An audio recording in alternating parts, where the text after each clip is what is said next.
Uy, uy, uy! May naglilipat sa kapitbahay. Check ko nga, baka may maganda. La la la la la, la la la la la, la la la la la. Hala, bakit kumukulog? May...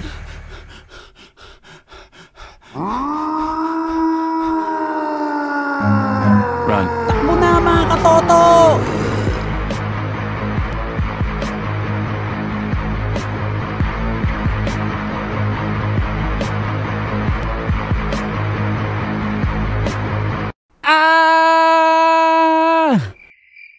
Ay, buti na lang panaginip lang pala.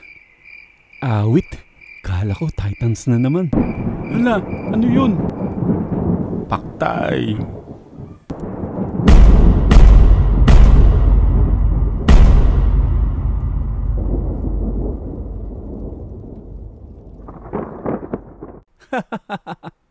Hindi ko alam ba't ako tumatawa. Naisip ko lang since mahilig ako sa AOT, bakit hindi ko i-relate yung kapitbahay ko sa mga Titans? Pag-uusapan natin ngayon mga mamaw, yung mga klase ng kapitbahay na pwede nating ihilin tulad sa mga Titans ng Attack on Titans. Una, ang Attack Titan Family. Ito yung kapitbahay mo na masasabi mong pasimple lang, pero pag umatake, pet malu. Kasi ayaw nila yung may bibisita sa kanila. Tao po! Tao po! Walang tao dito! Nag-swimming! Invite ko po sana kayo May kainan po sa bahay. Kainan? Family! Attack! Pag may handaan, kahit hindi mo yung bitahin, nandoon ang pepet malu umatake. Ang sumunod naman, ang female Titan family. Kapitbahay mo na mukhang mga siga. Malalaki ang katawan at may mga tattoo pa na parang ayaw mong dadaan sa harapan ng bahay nila kasi baka mapagtripan ka. Hoy!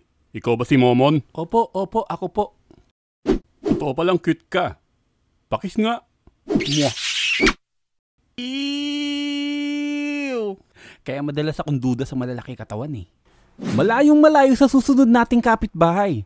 Kasi bahay pa lang neto. Astig na. Ang Armor Titan family. Sila yung kapitbahay mo na parang kalalakas ng saltik. Lahat iyari sa bakal. Yung gate, yung bakod, yung bahay. Ultimo yung puno, bakal. Yung sumunod, Colossal Titan Family. Ayan pamilya ng matangkad at kalbo. Nani? Joe Titan Family. Ito yung pamilya na alam mong sobrang weird. Bakit? May nakita na bang pamilya na walang ginawa kundi kumagat? Gusto nyo makita? Lika, samahan nyo ako. Tao po. Tao po. Ito naman, ang Beast Titan Family.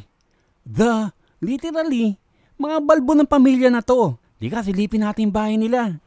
Wow! Lahat sila mahaba ang buhok at balbon. Inyakti ka na ako!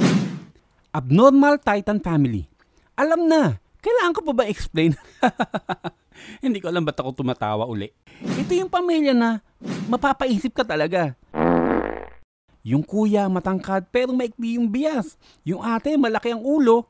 Yung katawan naman ang liit. Yung bunso, parang pilit lang iniri ng nanay niya. Pero saan ka pa? Nakita mo na ba yung nanay at tatay niya? Mapapawo ka na lang talaga. O diba pet malu mga mamaw? Kayo ba? Meron ba kayong kilalang kapitbahay niyo na parang mga Titans ang datingan? Kwento nyo na lang sa comment section. Okay mga mamaw, dito naman tayo sa listahan ng mga bago nag-positive ng Momon 28 virus.